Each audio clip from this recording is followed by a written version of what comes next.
오늘은 본문 말씀 가지고 세 가지 당부, 이제 세 가지 당부라는 말씀으로 은혜를 나누보고자 합니다. 야고보 사도는 본문에서 세 가지를 성도들에게 당부하고 있습니다. 자, 이 당부하고 있는 세 가지를 하나씩 알아보면서 함께 은혜 나누어 보도록 하겠습니다. 첫 번째 당부가 하나님을 가까이 하라. 하나님을 가까이 하라는 것입니다. 오늘 본문 8절 말씀해 보면 야고보 사도는 하나님을 가까이 하라. 그리하면 너희를 가까이 하시리라. 하나님을 가까이 하면 우리 하나님께서 우리를 가까이 해 주신다는 것입니다. 그런데 우리는 흔히 하나님께서 나를 가까이 하시면 내가 하나님께로 가까이 가겠다고, 하나님이 나를 먼저 가까이 해주면 내가 가까이 가겠다고 이렇게 합니다. 그러나 우리 하나님은 우리가 하나님께 가까이 가면 하나님께서는 우리에게 가까이 다가오겠다고 말씀하고 있습니다. 자, 우리는 하나님이 먼저 움직이기를 원하지만 우리 하나님께서는 우리가 먼저 움직이기를 원하신다는 것입니다. 왜 그렇습니까? 우리 하나님은 언약의 하나님이십니다. 이 언약의 하나님께서 어떤 사람에게 가까이 가고 어떤 사람에게 가까이 하지 않고 이렇게 하면 되겠습니까? 그래서 우리 하나님께서는 항상 그 자리를 하나님은 자정하고 계시고, 누구든지 내게 가까이 오는 사람을 우리 하나님께서는 가까이 해 주겠다고 말씀하고 있습니다. 자, 스가랴서 1장 3절 말씀 한번 보겠습니다. 스가랴 1장 3절입니다. 함께 보겠습니다. 시작. 그러므로 너는 무리에게 고하기를 만군의 여호와께서 이처럼 이르시되 너희는 내게로 돌아오라. 나 만군의 여호와의 말이니라. 그리하면 내가 너희에게로 돌아가리라. 나 만군의 여호와의 말이니라. 우리는 하나님이 내게 돌아오면 우리가 하나님께 돌아가겠습니다. 아니요, 하나님께서는 네가 내게 돌아오라. 그러면 내가 너희에게로 돌아가리라. 말라기에서도 이런 말씀을 하고 있습니다. 말라기 3장 7절 말씀입니다. 시작. 만군의 여호와가 이르노라. 너희 열조의 날로부터 너희가 나의 규례를 떠나 지키지 아니하였도다. 그런즉 내게로 돌아오라. 그리하면 나도 너희에게로 돌아가리라 하였더니 너희가 이르기를 우리가 어떻게 하여야 돌아가리까 하도다. 하나님은 이처럼 우리에게 너희가 먼저 하나님을 가까이 하라. 너희가 먼저 하나님께로 돌아오라. 그리하면 내가 너희에게로 돌아가리라. 자, 그리하면 우리 하나님께서 우리에게 가까이 하시겠고 우리에게 돌아오리라고 말씀하고 있습니다. 자, 그러므로 우리가 먼저 움직여야 합니다. 우리가 먼저 움직여야지 하나님이 먼저 움직여 달라고 하는 것은 아니다 이 말입니다. 우리가 움직일 때에 하나님도 움직입니다. 우리 하는 대로 우리 하나님은 역사하십니다. 그래야 공평한 하나님이시지요. 우리 하나님께서는 구하는 자에게 얻게 하겠고 찾는 자에게 찾게 하겠고 두드리는 자에게 열리게 하겠다고 말씀하고 있습니다. 구하지 않는 자에게 얻게 하고 찾지 않는 자에게 찾게 하고 두드리지 않는 자에게 두드리게 하는 일은 없다는 것입니다. 그래서 우리 하나님께서 당부하는 말씀을 들으시고 하나님을 가까이 하시고 싶으신 분들은 하나님께 가까이 가시기를 주님의 이름으로 부탁하며 축복합니다. 자, 그러면 우리가 하나님 가까이 가기 위해서 우리가 먼저 움직여야 됩니다. 그런데 우리가 움직이는 것이 무엇일까요? 우리가 먼저 움직이는 것, 우리가 먼저 움직이는 것이 무엇이며 정말 어떻게 움직였을 때 하나님을 가까이 하는 것인가? 신명기 4장 7절 말씀 한번 찾아보겠습니다. 시작. 우리 하나님 여호와께서 그의 기도할 때마다 우리에게 가까이 하심과 같이 그 신의 가까이 함을 얻은 나라가 어디 있느냐? 자, 기도할 때 어떻게 한다고요? 가까이 하신다. 그래서 주님과 가까이 하고 싶으신 분들은 기도하면 되는 겁니다. 그래서 이 성경에서 답을 찾으면 됩니다. 하나님과 가까이 하고 싶으신 분들은 기도하면 하나님과 가까이 하게 된다 이 말입니다. 자, 그리고 시편 기자는 이렇게 말씀합니다. 시작. 여호와께서는 자기에게 간구하는 모든 자, 곧 진실하게 간구하는 모든 자에게 가까이 하시는도다. 자, 이처럼 하나님은 기도하는 자를 가까이 하신다고 하셨습니다. 자, 그러면 하나님과 가까이 하기를 원한다면 기도하시기 바랍니다. 기도할 때 하나님 우리와 가까이 하신다. 혹시 아이고 하나님, 내는 하나님을 믿어도 하나님은 내하고 가까이 있다는 생각이 한 번도 안 들더라. 하나님은 저 멀리 하늘에 계신 하나님이지 내 하나님이 아닌 것 같더라. 내 하나님이 아니다, 내하고 가까이 있는 하나님이 아니다, 이렇게 생각이 드는 분들, 그런 분들 기도하시기 바랍니다. 기도하면 하나님 바로 내 곁에 계심을 느낄 수 있습니다. 특별히 고난과 환난을 만났을 때, 고난과 환난을 만났을 때 여러분 사람을 찾아서 얘기해도 답이 나오지 않습니다. 시원하지도 않습니다. 괜히 했다, 괜히 말했다 하고 뒤통수만 부끄럽습니다.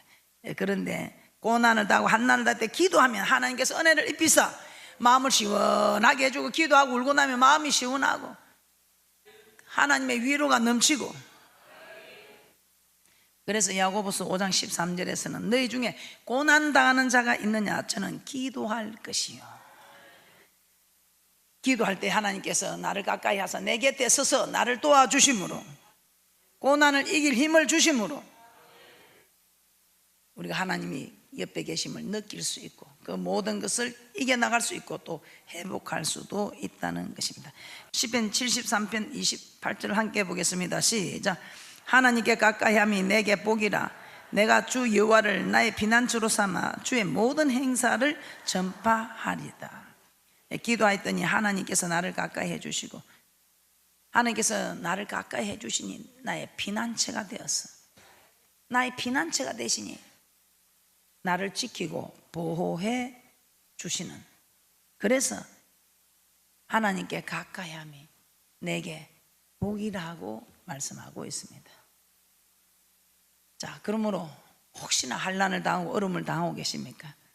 하나님이 멀리 계시는 것처럼 느껴지십니까? 하나님과의 사이가 멀어졌다면 기도하시기 바랍니다. 하나님이 먼저 우리에게 다가오기를 원하지 마시고 우리가 먼저 움직이면 됩니다. 우리가 먼저 기도하는 움직임을 나타내면 됩니다. 자, 그러면 우리 하나님 우리 가까이 오시고 우리를 축복해 주시고, 그러므로 항상 기도함으로 하나님께 가까이 나아가는 그런 귀한 분들이 되시기를 주님의 이름으로 축복합니다. 이렇게 돈도 안 들고 힘도 안 들고 시간은 좀 듭니다. 오고 가는 걸음이 힘들다고요. 그 정도는 투자를 해야 되지 않겠습니까? 한 번도 배신하지 않는 신실하신 하나님을 섬기는데, 그래서 하나님을 가까이 하는 복된 분들이 되시기를 주님의 이름으로 축복합니다. 자, 두 번째 당부입니다. 두 번째 당부, 이제 손을 깨끗이 하라. 자, 야고보 사도는 두 번째로 죄인들아 손을 깨끗이 하라. 왜 손을 깨끗이 하라고 할까요? 이사야 1장 15절 함께 봅니다. 시작. 너희가 손을 펼 때에 내가 눈을 가리우고 너희가 많이 기도할지라도 내가 듣지 아니하리니 이는 너희의 손에 피가 가득함이니라. 이스라엘 백성들이 하나님께 도와달라고 해도 도와주지 않고 많이 기도해도 응답하지 않겠다고 하신 것입니다. 자, 그 이유가 무엇이라고 합니까? 이는 그 이유는 너희 손에 피가 가득함이라. 손에 피가 가득하다 이 말은 죄가 가득하다 이 말입니다. 우리가 죄를 지면 우리는 하나님과 우리 사이를 가로막는 장벽이 됩니다. 하나님과 우리 사이를 가로막는 장벽이 되어버리기 때문에 축복을 막아버리는 것입니다. 그래서 하나님은 범죄하여 하나님과의 사이가 단절된 이스라엘 백성들에게 이사야 선지자를 통하여 오라, 그리하면 너희 죄가 주홍같이 붉을지라도 눈과 같이 휘어지게 될 것이라고 말씀하고 있습니다. 이사야 1장 18절입니다. 이사야 1장 18절. 환난을 당했습니까? 고난을 받았습니까? 누구 때문에 환경 때문에 하지 마시고 조상 때문에 하지 마시고 내가 기도하지 아니하므로 내가 말씀을 지키지 아니하고 말씀을 지키기는커녕 내 손에 피가 가득함이라는 것을 아시고, 어떤 어려운 환난을 당해도 우리 하나님께서 네가 내게 돌아오면 내가 네게 돌아가서 그 모든 것을 회복시키시는 하나님. 오늘 어떤 주홍같이 붉은 죄라도 눈과 같이 진홍같이 붉을지라도 양털같이 해주겠다고 말씀하고 있습니다. 이사야 1장 18절 말씀 함께 보겠습니다. 시작. 여호와께서 말씀하시되 오라 우리가 서로 변론하자. 너희 죄가 주홍 같을지라도 눈과 같이 희어질 것이요 진홍같이 붉을지라도 양털같이 되리라. 그래서 죄 없는 사람은 누가 있겠습니까? 그래서 우리는 모두 다 큰 죄 작은 죄 막 지어가며 살아가고 있습니다. 그래서 우리는 아버지 집에 와서 좀 알게 모르게 지은 죄들까지도 생각나게 해달라고 간구하면서 하나씩 죄를 해결하고 있다는 것입니다. 자, 우리 하나님께서는 이렇게 먼저 하나님께 오라고 합니다. 죄를 범하면 먼저 하나님께 오라, 즉 회개하러 오라 이 말입니다. 왜 그렇습니까? 왜 자꾸 주께로 오라, 네가 내게 돌아오라, 회개할 기회를 준다는 것입니다. 죄 안 짓는 사람이 누가 있겠습니까? 회개할 기회를 준다는 것입니다. 이 회개할 기회가 되지 않으면 하나님과 우리 사이에 장벽이 막혀서 아무리 불러도 대답 없는 이름이라는 것입니다. 이사야 1장 18절 시작. 여호와께서 말씀하시되 오라 우리가 서로 변론하자. 너희 죄가 주홍 같을지라도 눈과 같이 희어질 것이요 진홍같이 붉을지라도 양털같이 되리라.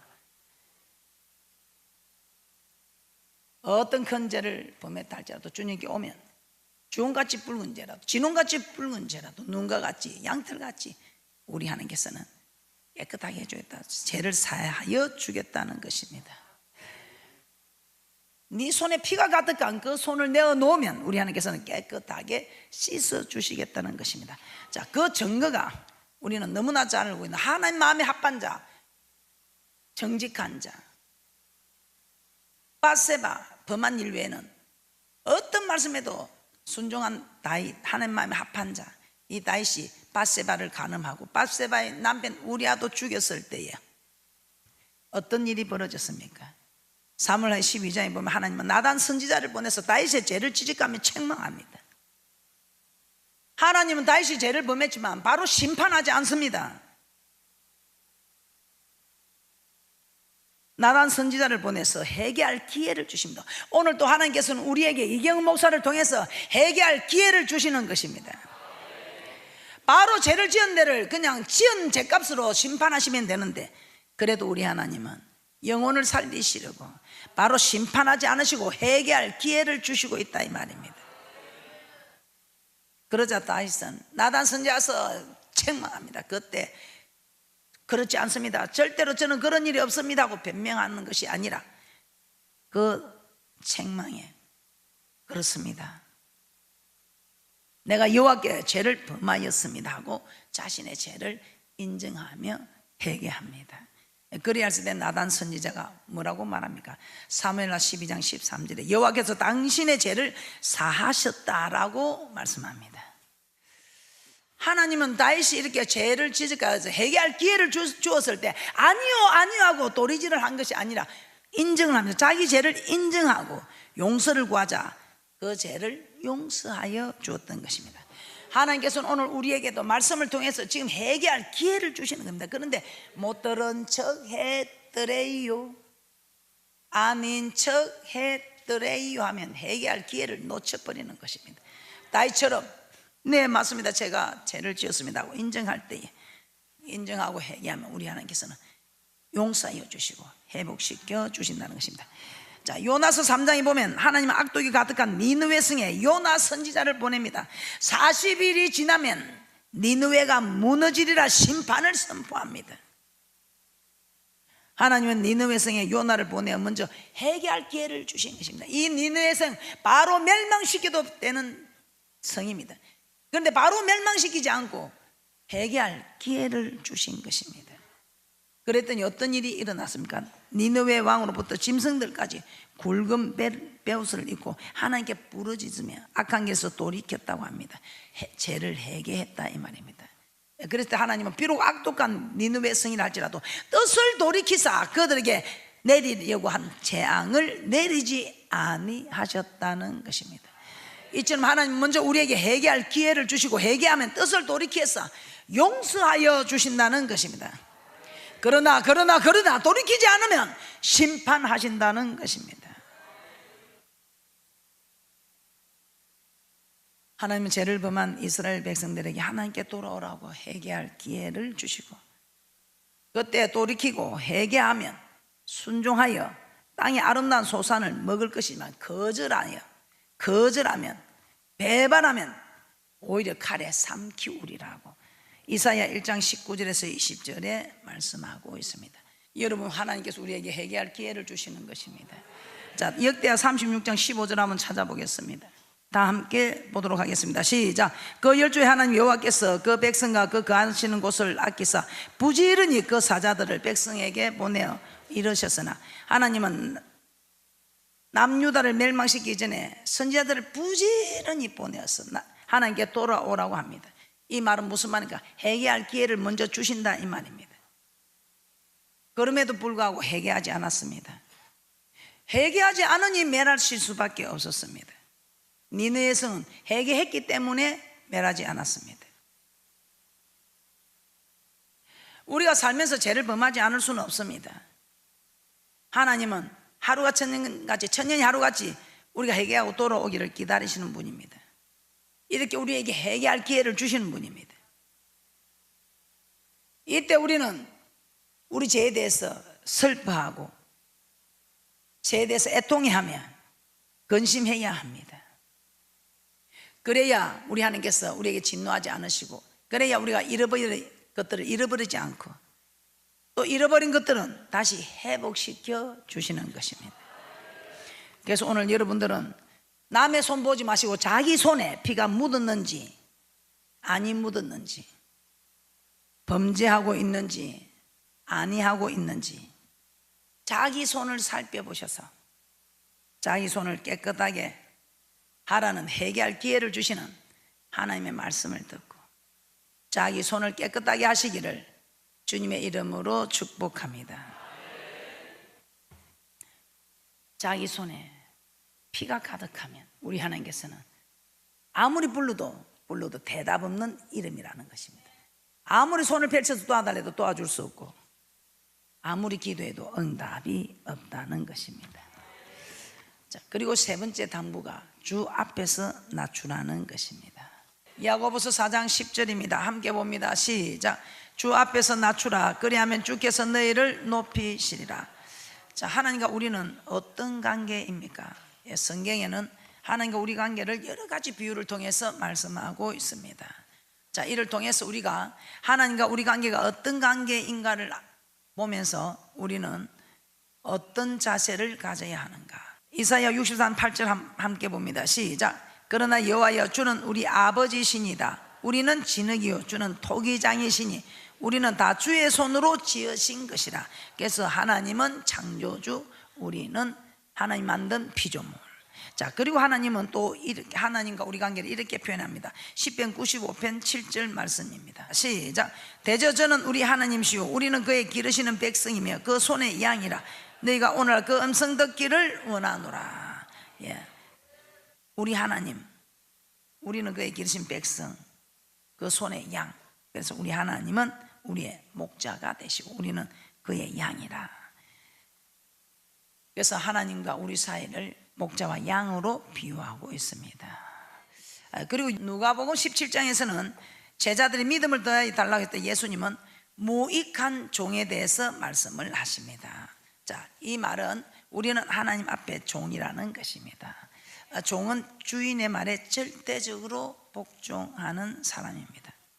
그래서 우리는 하나님 앞에 종과 같은 자세를 가져야 한다는 것입니다. 그래서 우리는 하나님 우리 관계가 주인과 종의 관계, 주인과 종의 관계로 비유하고 있습니다. 또 요한복음 15장입니다. 요한복음 15장에서는 예수님은 제자들에게 나는 포도나무요 너희는 가지다. 가지가 포도나무에 붙어 있지 아니하면 말라져서 사람들이 모아다가 불에 던지운다고 요한복음 15장 6절에도 말씀하고 있습니다.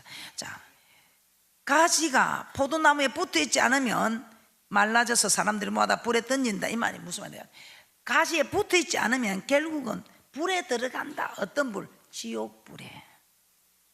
그래서 예수님을 떠나서는 살 수 없는 존재라는 것입니다. 자, 이처럼 우리는 하나님이 만드신 피조물이요 하나님께서 먹이시고 기르시는 양이요 하나님의 명령 무조건 복종해야 하는 종이요 예수님을 떠나서는 죽을 수밖에 없는 존재들을 말씀하고 있습니다. 나의 창조자, 나의 목자, 나의 주인, 나의 생명 그는 대신은 하나님 앞에 우리는 낮출 수밖에 없다는 것입니다. 자, 그러면서 주 앞에서 낮추라는 것은 무슨 뜻인가? 빌립보서 2장 5절에서 8절 말씀 한번 보겠습니다. 시작. 너희 안에 이 마음을 품으라. 곧 그리스도 예수의 마음이니 그는 근본 하나님의 본체시나 하나님과 동등됨을 취할 것으로 여기지 아니하시고 오히려 자기를 비워 종의 형체를 가져 사람들과 같이 되었고 사람의 모양으로 나타나셨음에 자기를 낮추시고 죽기까지 복종하셨으니 곧 십자가에 죽으심이라. 예수님은 하나님이시지만 연약한 아이의 모습으로 말구유에서 태어나셨습니다. 창조주께서 피조물의 모습으로 이 땅에 가장 낮은 곳을 통해 오셨습니다. 그리고 예수님은 자기 자신을 낮추셨습니다. 어디까지? 하나님 말씀에 죽기까지 복종하는 그런 마음으로 자기를 낮추셨습니다. 죽기까지 복종한 십자가의 죽으심의 낮추는. 자, 예수님이 낮추시면 하나님 말씀에 죽기까지 복종하셨다 이 말입니다. 자기를 낮추시고 어떻게 낮추셨나? 죽기까지 복종하심. 그것이 무엇입니까? 십자가의 죽으심이라.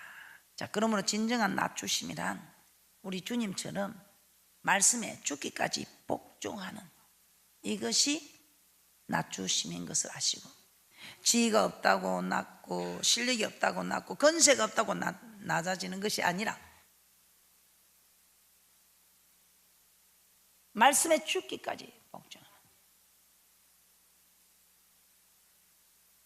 말씀에 죽기까지 복종하는 이것이 낮추심이라는 것을 아시고, 주 앞에서 낮추심인 것을 아시고, 주 앞에서 낮추신 분들은 우리 하나님께서는 낮아지고자 하느냐, 우리 하나님께서 높이시는 그런 복된 분들이 되시기를 주님의 이름으로 축복합니다. 잠언 18장 12절입니다. 시작. 사람의 마음의 교만은 멸망의 선봉이요 겸손은 종기의 앞잡이니라. 그럼 하나님 앞에서 낮추시기 바랍니다. 이런 자세도 교만하면 안 되겠지만 정령 말씀에 순종하는 것이 낮추심이라면 말씀에 불순종하는 것이 교만한, 이 교만은 멸망의 선봉이 된다는 것을 아시고, 그래서 우리 주님은 나는 마음이 온유하고 겸손하니, 그래서 이렇게 낮추시는 이는 마음을 품는 자, 말씀에 죽기까지 복종하는 이는 마음, 그리스도의 마음을 품는 자가 우리 하나님께서 가장 높이는 그런 귀한 복된 분들이 된다는 것입니다. 자, 그러면 하나님 앞에서 자신을 낮추시기 바랍니다. 왜 낮춰야 됩니까? 하나님과 우리 관계는, 하나님은 창조주요 우리는 피조물이며, 하나님은 우리를 기르시는 목자며 우리는 양이며, 하나님은 우리 주인이며 우리는 그 종이고, 하나님은 포도나무요 우리는 그 나무의 가지에 붙어야만 살 수 있고, 그 가지에서 떨어지면 불에 사르게 된다는 것을 아시고, 하나님과 우리 관계가 어떤 관계를 분명히 아셨다면 이제는 하나님 앞에 우리 자신을 낮추고 그 어떤 명령에도 순종할 수 있는 귀한 분들이 되시기를 주님의 이름으로 축복합니다. 자, 이렇게 순종하는 자를 우리 하나님께서는 높여주신다는 것이다. 자, 오늘 이 말씀만 알고 이제는 말씀에 죽기까지 복종하는 흉내를 한번 내어봅시다. 그럼 우리 모두 다 하나님이 우리를 높이시는 놀라운 은혜와 축복이 있을 것입니다. 결론입니다. 야고보 사도는 오늘 본문을 통하여 우리에게 하나님을 가까이 하라고 합니다. 그리하면 하나님이 우리를 가까이 하시겠다고 합니다. 자, 그리고 두 번째, 손을 깨끗이 하라. 하나님은 우리를 심판하시기 전에 회개할 기회를 먼저 주신다고 합니다. 그러므로 회개하는 기회를 주실 때에 손을 깨끗이 하시기 바랍니다. 자, 마지막으로 주 앞에서 낮추라고 합니다. 이는 하나님의 말씀에 복종하라는 것입니다. 주 앞에서 낮추면 우리 하나님께서는 우리를 높여주시는 것입니다. 자, 이 세 가지 명령에 잘 순종하여 하나님이 나를 더 가까이 하고 심판은 피하고 하나님 나를 높여주는 그런 복된 주인공들이 되시기를 주님의 이름으로 축복합니다.